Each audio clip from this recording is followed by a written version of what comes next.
I've just been saying I have to say, admit, Kai, you know, when I get wrong, it's most important a minute.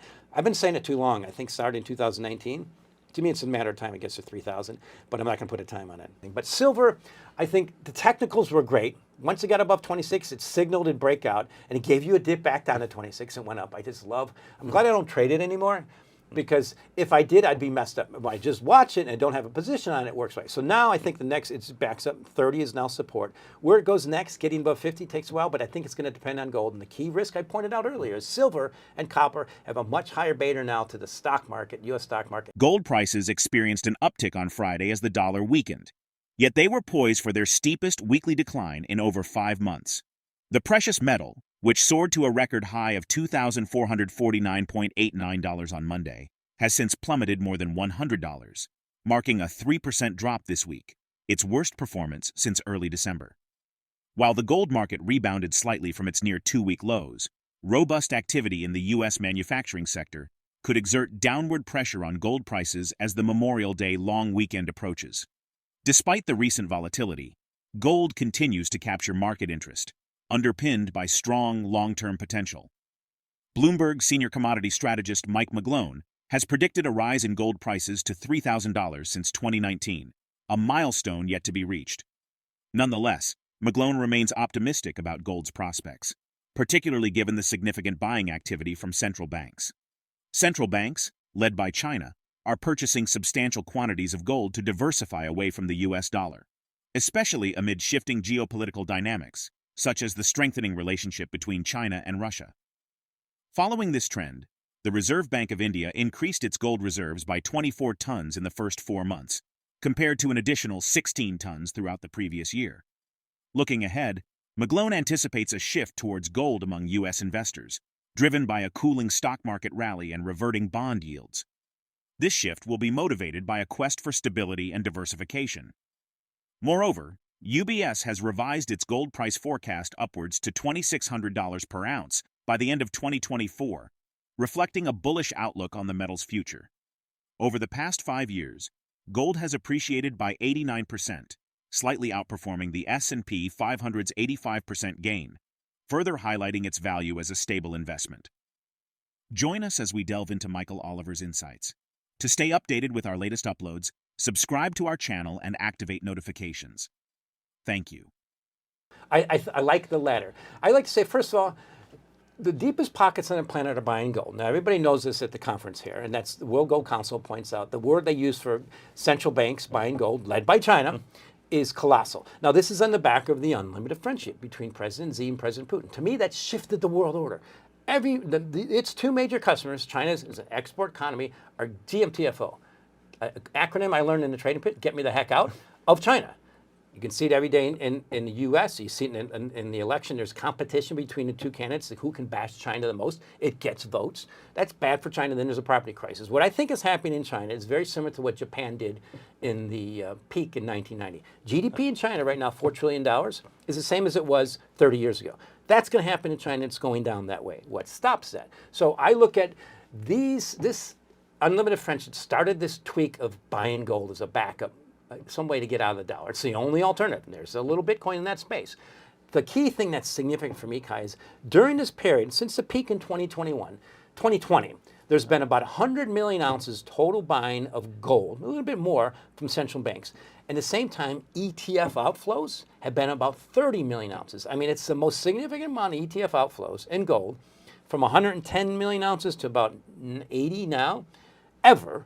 And ETFs have been around for 10 years, with the gold price still going up. So here's what's going to happen, and no risk in making predictions. At some point, there's going to be a tilt towards buying gold from normal investors in the U.S. Right now, I'd like to say is why buy gold if you're a U.S. investor, most Western, when you can get the stock market's on a tear and you get 5% T-bills. Once that reverts, which will happen, it's a question of time, all that money starts flowing towards the rock. The key thing I like to end with is the rock stocks. I mean, the rock gold is beating stocks this year. So gold's up 17, 18% total return versus the S&P 500 total return around 12%. That's not a good sign for this AI-driven stock market. So I'm sticking with gold. I think and you look at the gold stock market ratio, it's really low. You look at the stock market GDP ratio, it's really high. just a little normal reversion takes a spark. I don't know what the spark's going to be, but that's what I think is happening. And so I overlaid that with two ratios, gold versus silver. Every time we get the stock market that high, gold versus silver typically bottoms and then goes back up because the stock market mean reverts. And gold versus copper, same thing. So these are somewhat technical, but the fundamentals are serious. If you look at bond yields in China, all-time new lows. CGB yields, 10-year note yield in China, it's 2.3% or so. Our database goes back 18 years.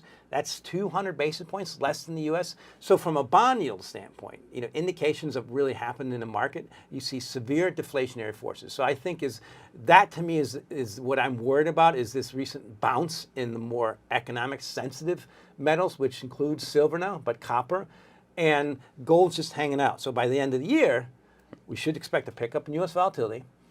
Who knows what's going to happen with the election? And gold, I think, is going to be the more enduring performer. Now, if we don't get that, it'd be different this time. It's very rare for the stock market to just keep marching up higher when it gets this expensive. MikeMcGlone highlights silver's robust technical performance, noting that $30 is emerging as a support level. Despite strong U.S. economic data indicating prolonged higher interest rates and a strong U.S. dollar, silver recovered from early-day losses, reaching an intraday high of $30.50. Silver, often dubbed the devil's metal due to its volatility, last peaked at around $50 in 2011. McGlone indicates that while silver has shown strength, breaking past the $50 mark will depend on gold's performance and broader economic conditions. The metal's recent performance underscores its resilience even in the face of strong economic indicators that typically pressure precious metals. Interestingly, the correlation between silver and copper has increased due to its extensive industrial applications. This trend differentiates it from gold, which central banks primarily hoard. Silver and copper are essential in various industries, further bolstering their demand. Institutional investors have begun taking positions in commodities, particularly gold, copper, and silver. These metals are experiencing high demand from both industrial sectors and retail investors. The manufacturing sector, particularly, is driving the need for copper and silver, filling a crucial gap. Let's get back to the interview. I think so. Well, gold's driving everything. I mean, silver to get it to an all-time high, it's got to go 50. I remember that in 2011. I was at S&P running commodities there. And a lot of us remember it. And it's known as the devil's metal for a reason. So if you overlay silver and copper, it's the correlation's increasing daily. Silver's more like copper now, and it makes sense. It's an industrial metal. Central banks are not buying silver. But the key thing that might be happening, I'm getting whiffs of this, don't know for sure, is if China is hoarding gold, which we know they are, and a lot of central banks are, why not silver and copper in that space? You don't hoard crude oil. Now they've rebuilt their SPR, their Strategic Petroleum Reserve, but the metals you can hold. And so one thing I love about the metals in the commodity space is S&P indices, Bloomberg indices, 2018 created the all metals index. And part of the reason is because I asked them to, because in commodities, over time, metals beat everything. Low elasticity of supply, increasing demand and adoption, and the whole decarbonization, electrification, digitalization trends always good for most. And then you got gold together. All the other commodities have that high price cure. And they're still under the headwind of that, like crude oil and everything. But silver, I think the technicals were great. Once it got above 26, it signaled it'd break out, and it gave you a dip back down to 26 and went up. I'm glad I don't trade it anymore, because if I did, I'd be messed up. If I just watch it and don't have a position on it, it works right. So now I think it backs up. 30 is now support. Where it goes next, getting above 50 takes a while, but I think it's going to depend on gold. And the key risk I pointed out earlier is silver and copper have a much higher beta now to the stock market, U.S. stock market. And by some measures, the U.S. stock market, in my view, is most expensive in 20 years. So here's something I published recently. Take the U.S. stock market, S&P 500, divide by GDP. Just add two zeros, and that ratio over time is about 1. I go back to 1928. Right now it's about 2. Okay, and the average is about 1. Same thing, I'll just take the S&P 500 divided by gold. The ratio over time is about 1. Now it depends if you go back pre-1971, before we went off the gold standard, but that is about 2.2. So versus, I mentioned this earlier, GDP, the stock market is very expensive, and versus gold, it's very expensive. But you put those two together, it's the most expensive in our database in 100 years. Just needs a spark for reverse. I think copper and silver are in the same bucket now. Silver's no longer in that bucket with gold anymore. It's much more industrial. And the way I see it is they're catching up to both copper and silver are catching up to gold and beta. So gold's been leading it, and gold is to me is the most enduring bull market in commodities. And that's not so profound because gold typically beats all commodities over time, particularly on a total return basis. But I see gold still as the best performing commodity this year. It's been backing up, well, not backing up, but it's been getting some catch up from silver and copper.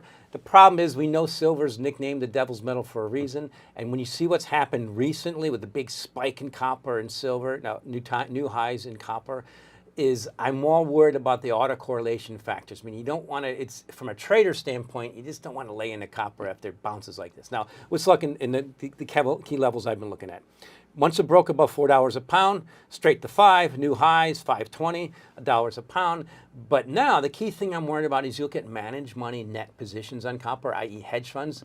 They're very long. I mean, they've been on this trade and they have itchy trigger fingers. I mean, they're not the kind of traders who want to drive a long-term enduring bull market. So I think the trigger will be, at some point they'll liquidate, make copper go down, and it's the macro that I'm really worried about is copper is catching up to beta. And then I look at the stock market. You can overlay copper and the S&P 500. It's almost tick for tick. For almost 10 years, it got a little cheap. It's right back up, and they're 1-to-1 with S&P 500. And to me, the data I look at is the S&P 500 beta in the U.S. is about the most stretched I've seen it since actually 1999 and 2007. So very expensive beta. Given the recent volatility in gold prices and central banks increasing gold reserves, do you believe gold will reach MikeMcGlone's predicted $3,000 mark in the near future? What factors will most influence this potential rise? Share your perspective in the comments section. If the video resonates with you, join our community by subscribing to our channel and enabling notifications with the bell icon. Thank you for being a part of our community.